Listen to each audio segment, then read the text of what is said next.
Off the Cuff is supported by Patreon. Join today and become an honorary producer and get in-show credit on every episode.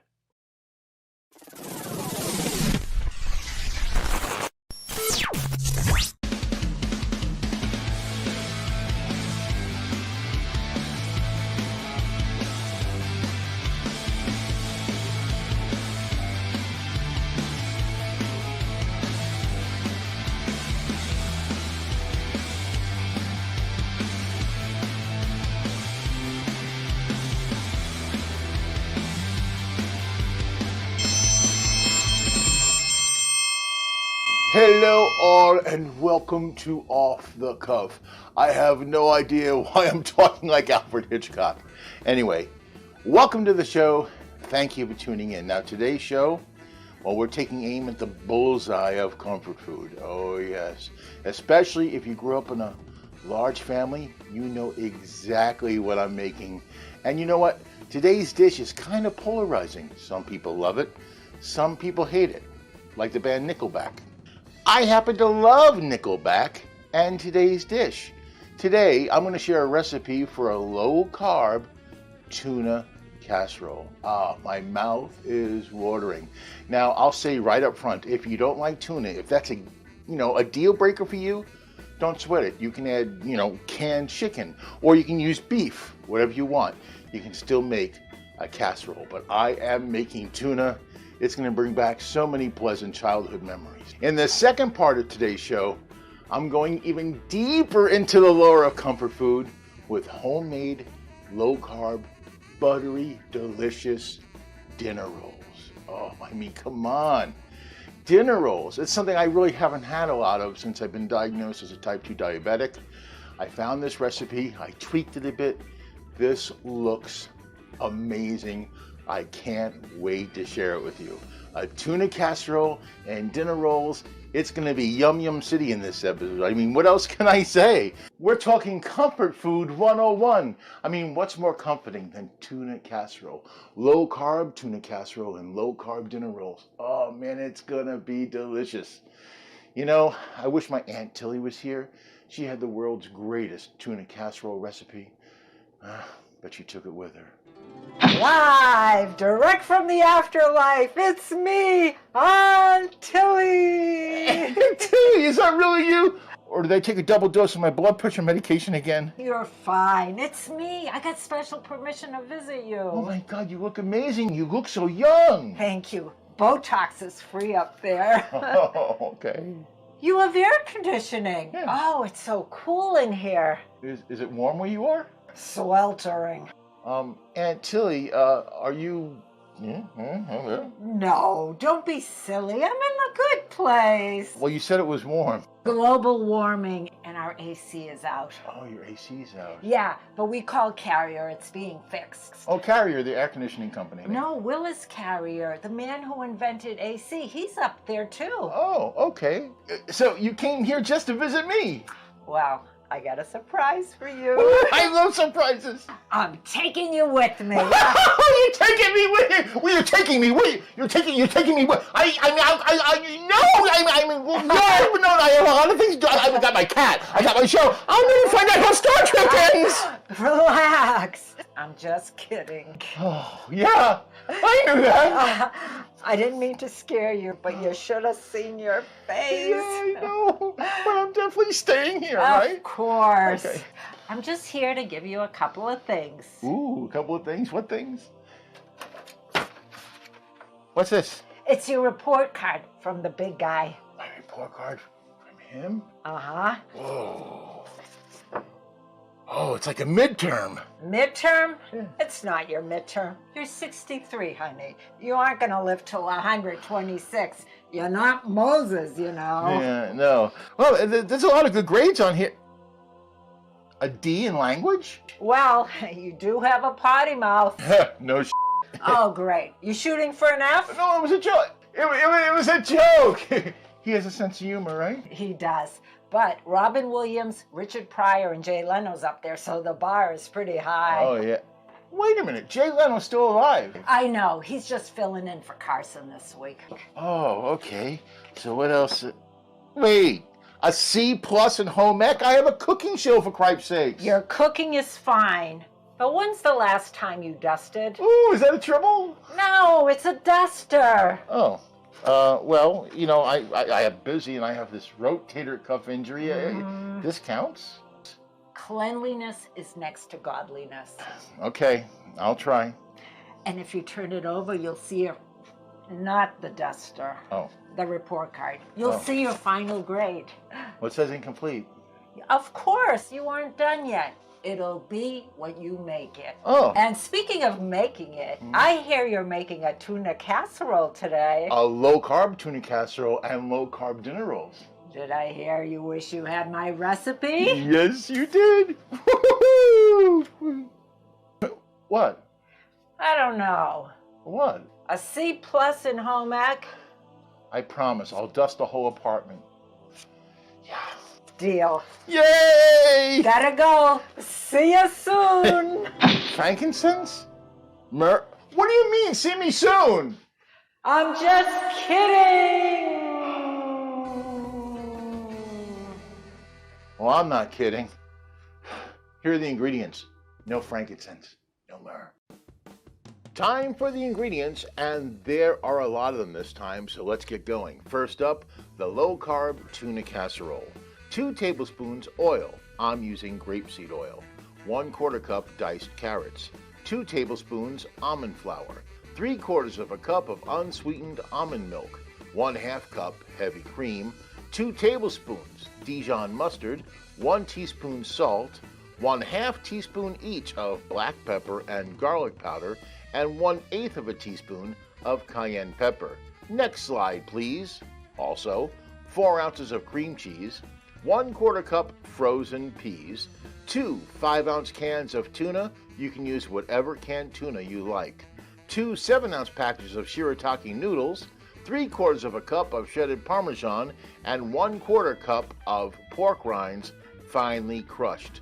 And finally, for the low-carb dinner rolls, 1 1/4 cup coconut flour, 3/4 of a cup of sour cream or plain yogurt, 1 tablespoon baking powder, 1/2 teaspoon salt, 1 tablespoon dry yeast. We're just using that for the taste. 3/4 teaspoon of xanthan gum, 4 large eggs at room temperature, 1/2 cup of melted butter, cooled, and 2 ounces of unsweetened almond milk. I'm ready to go. I got the Mitchell family casserole dish out. Yeah, this has been, I mean, it's been through some battles. Yeah, this has been in my family for over 4 generations. Yeah. Actually, at 7 years old, I'm just not really good at cleaning. But first, we have to cut up the carrots. The recipe calls for 1/4 cup of diced carrots. Oh, by the way, I want to thank Scotty D for this wonderful chef's knife. Thank you so much. And what we're going to do is we're going to dice them. I'm not sure how much, excuse me, I'm not sure how much we're going to need. Put them together and, so we only need 1/4 cup. So,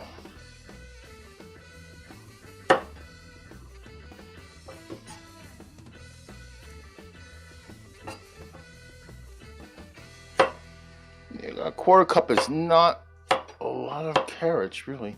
We might be almost there already. All right, we're almost done.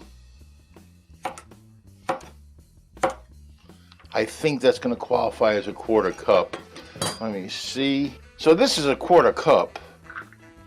Oh yeah, we got it. We're loaded. We're stinking with carrots here. And I'm going to use these for something else later. Almost forgot. We need 3/4 of a cup of grated Parmesan. And is this the right way to do it? Yeah, this is it. Just grind up that Parmesan. I always prefer fresh Parmesan to stuff that you buy, and it's only because the stuff that you buy may have additives in it, and I'm not here to knock any one particular brand, but I've heard they use filler, like plastic and wood. Yeah, that's one of the reasons why I insist on doing this myself. We're gonna have our 3/4 of a cup of ground Parmesan. Is it work? Yeah. Is it worth it? Yeah. So there you go. There you go. That's our 3/4 of a cup of fresh grated Parmesan. No trouble at all. Just took about 6.5 hours. All right, now it's time to saute those carrots and 2 tablespoons of oil. I was eyeballing it. Let's heat this oil up. Let's put our carrots in. And we're gonna basically saute this for about 3 minutes. We're almost done with the first part of this saute. The second part is, in the second part, we're going to be adding almond flour to this. I'm real interested in how that works. All right, we're at about 3 minutes now. We're going to add in our 2 tablespoons of the almond flour.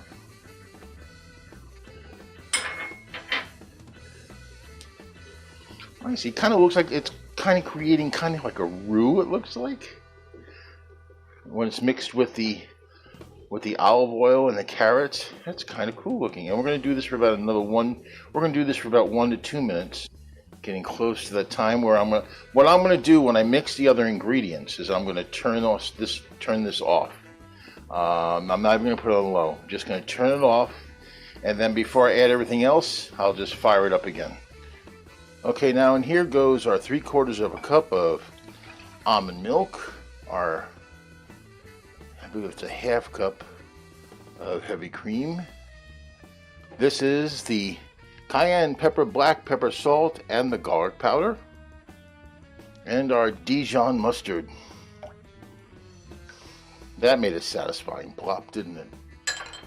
And now we're going to combine it up in here. Combine. I don't know if this is the right instrument to combine it, but it's working. Back on the heat goes our almond flour and our carrots. All right, and now we pour in our mixture.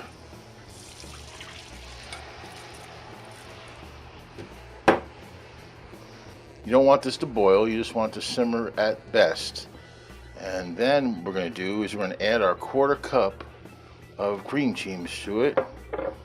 And we're going to melt this in. Oh, it probably would have been easier if I could have diced it up, but you know, I don't think like that. I'm doing it in the pan, it's all right. And you're just going to combine this and keep working it. All right, so most of the cream cheese has melted, has become part of our delicious mixture here. Going to keep stirring it, keep cooking it. I'm actually turning the heat down to like medium, because we just want enough to cook it. We don't want to bake it, we don't want to fry it, we don't want to boil it. All right, it's thick enough. In goes the frozen peas. It's a 1/4 cup of the frozen peas. Now the tuna. I'm using 2 5-ounce cans of albacore tuna. I love it. It's my favorite. Okay. Now in go the shiitake noodles. Ooh, that's looking good. But I forgot an important step. If you're using miracle noodles like I did, after you rinse them, okay, make sure you boil them for about 2 to 3 minutes. Otherwise, you'll be eating rubber bands. And I know this because the first time I used this, I was eating rubber bands. So boil them for 2 to 3 minutes.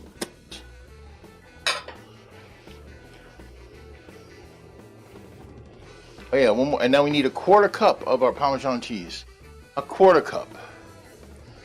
We're going to put that in, and we're going to leave the 1/2 cup for finishing later. Here's the casserole dish. I actually sprayed it because I don't know what's going to happen. Let's pour this in. I don't know what's going to happen. I know what's going to happen. It's going to cook great, but I don't know if it's going to stick or not. Oh yeah. Now we top it with some pork rinds. This is actually pork panko. And the rest of our cheese. 1/2 cup of cheese. Now it's time to put in the oven. Okay, into a preheated oven for 10 minutes or until it becomes bubbly. It's been 10 minutes. And it's bubbling. Oh boy. Oh boy. Low carb tuna casserole. Look at that. Oh, that looks fantastic. Well, now we're going to make those dinner rolls. Hey, but you know what? First, let's look at some food facts.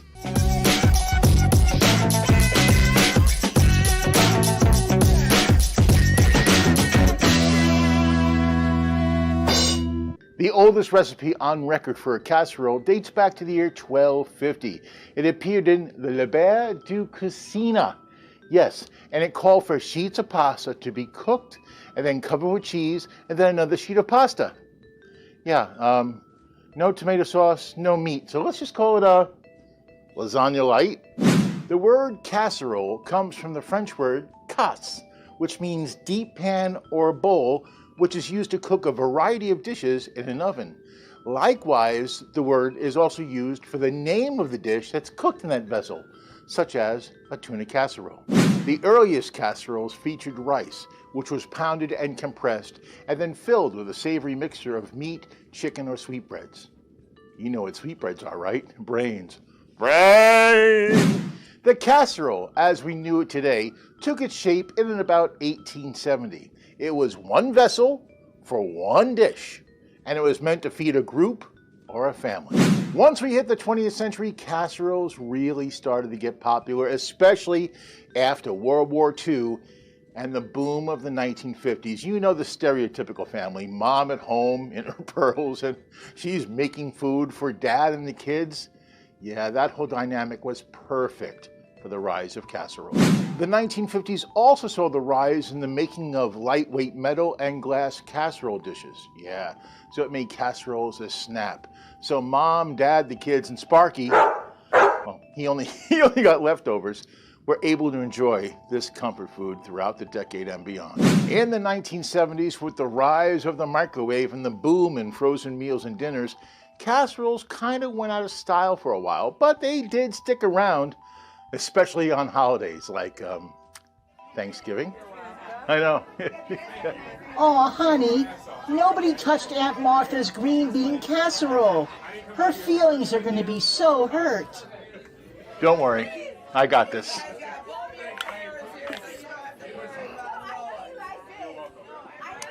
Hey, Aunt Martha, where's that casserole? I know I just made fun of green bean casseroles, yeah, but you know what? They're still popular today, and they rose in popularity when in 1955, Dorcas Riley, a Campbell's Soup employee, came up with the recipe, and Campbell's put the recipe on the back of every can of cream of mushroom soup. Yeah, it's still popular today. Just don't tell Aunt Martha. Here in the United States, casseroles can be served as an entree or as a side dish, yes, and it's always baked in the oven or even an air fryer. But if you have to finish it on a stovetop, yeah, it's probably not a casserole. The American casserole classically has three components: meat, which is usually beef, chicken, or tuna; vegetables, which is peas, carrots, or green beans; and a starch, like potatoes, rice, or what I'm using, pasta. The English version of a casserole is called the Lancashire hot pot. It's made with lamb or mutton and onion, and it's actually covered with sliced potatoes and baked slowly in an oven. The French have the cassoulet. That's made with beans, sausage, pork, mutton, and preserved goose, and it's seasoned with garlic and spices. In Greece, they have moussaka. That's Mustafa from The Lion King. Yes, that's it. And it's made with potato, eggplant, and mostly ground meat, but also it's popular in the Balkans and the Middle East. In Italy, it's called timballo. It's a baked dish that starts with either pasta, rice, or potato, and then it has a lot of variations. Some of them include mushroom, shrimp, veal, or tomato sauce. I touched on this before, but you'd be surprised on what dishes you eat all the time that are actually casseroles, like lasagna, casserole; a kugel, casserole; shepherd's pie, casserole; baked ziti. They're all casseroles, just to mention a few. And now it's time for casserole trivia. November 3rd is National Casserole Day. November, that's perfect. Same month as Thanksgiving. The world's largest green bean casserole was made in New York. It weighed 1,009 pounds. Wow. Yeah, they used 1,065 cans of green beans, 485 cans of cream of mushroom soup, 65 quarts of milk, and 95 pounds of French fried onions. Yeah, wow. I hope they left room for dessert. It's no secret that casseroles are very popular in the American Midwest, but the state where they're most popular? South Dakota. The first recipe for tuna casserole appeared in 1930 in Sunset magazine. It was submitted by WFS from Kennewick, Washington. That same year, a very similar recipe appeared in the Modern Hospital magazine. How popular was tuna casserole? In 1955, James Beard himself included the recipe for tuna casserole in his casserole cookbook. I know what you're thinking. Are casseroles still popular today? I offer this. AllRecipes.com currently has over 2,500 different varieties of tuna casserole alone. Oh yeah, I think it's popular. And that's Food Facts. Okay, now we're going to make the biscuits. And first we're going to sift in all of the dry ingredients. This is the coconut flour. Patience is a virtue. This is going to get done rather quickly. And voila, no lumps. Now this is the sweetener. Now we have the yeast. We have the xanthan gum. Now in this recipe, it said that all the wet ingredients have to be room temperature. So that's what they did. All this here is room temperature. First off, 4 eggs. 4. All right. Now we're gonna mix it all together. Now we're gonna put in, I'm using almond milk at room temperature. This is the melted butter that's been allowed to cool. You mix it real well because the coconut flour absorbs so much, you want to give it a chance to do that. Plus you want to give it a chance for that xanthan gum to start to activate as well. So we're taking about 1/8 of a cup of this mix, yeah, like this. There we go. And we put it in here, flatten it a little bit, roll it into a ball, place it in here. Now these are not going to rise, even though it has yeast, so you don't have to worry about them squishing each other. Okay, now let's put some egg wash on these. I used 1 egg and a little bit of water, just like the instructions said. Now preheat your oven to 400 degrees. These are going to go in for 20 to 25 minutes. Okay, it's been 25 minutes. Oh, come on, get out of here. Look at that, yes. Now we let it rest for 20 minutes and then we dig in. Come and get it. And we're done. We have this delicious low-carb tuna casserole and low-carb dinner rolls. It all looks fantastic. I gotta tell you, I had some trepidation doing these recipes, but they were so easy.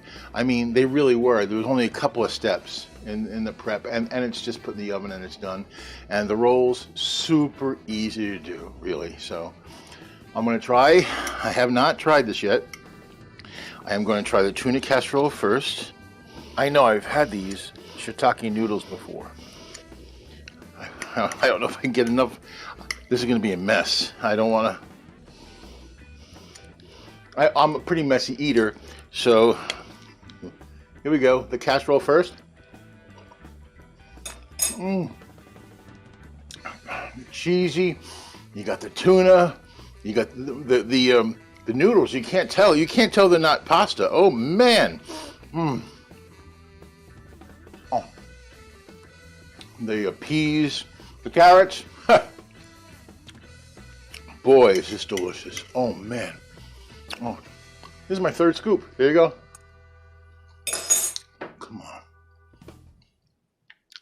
This is terrific. You are going to love it. Even if you use regular noodles, use this recipe.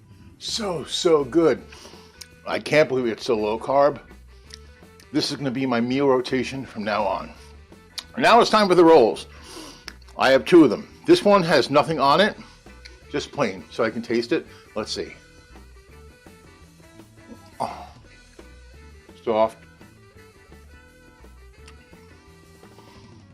It's wonderful. It's a little sweet because of the sugar. I put less sugar in, and that's good. So I don't like them too sweet. You can leave the sugar out if you want, but it has the texture of a roll. Oh, you can't even tell it's low carb. You can't. Oh, really good. It's really good. Now I'm gonna try it with some butter. You gotta try it with butter. Butter.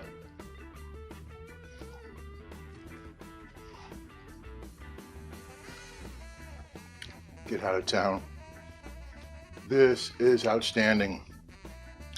My only qualm is you could use a little bit more salt in the rolls. Otherwise, perfection. This is a great low carb meal. Thanks for watching. We're here again in about another 2 weeks with another recipe and another show. Until then, be well, eat good.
On the next episode of Off the Cuff, I explore my Italian roots with a homemade, low-carb meatball parmesan sandwich. Then an old friend drops by with a business proposition. Anyway, I love your low-carb meatball parm sandwich idea. What do you say we make it official, huh? Official? Officially official! On Food Facts, we find out what Italians call meatballs. By the way, Italians call meatballs polpettes. That sounds like something that Mrs. Doubtfire would say. Oh, dearie. It's a decadent favorite without the carbs. What a treat. I can't believe this is low carb. I cannot recommend this higher. That's the next episode of Off the Cuff Healthy Cooking with Craig Mitchell. Alternate Sundays at 7:30 p.m. right here on Strong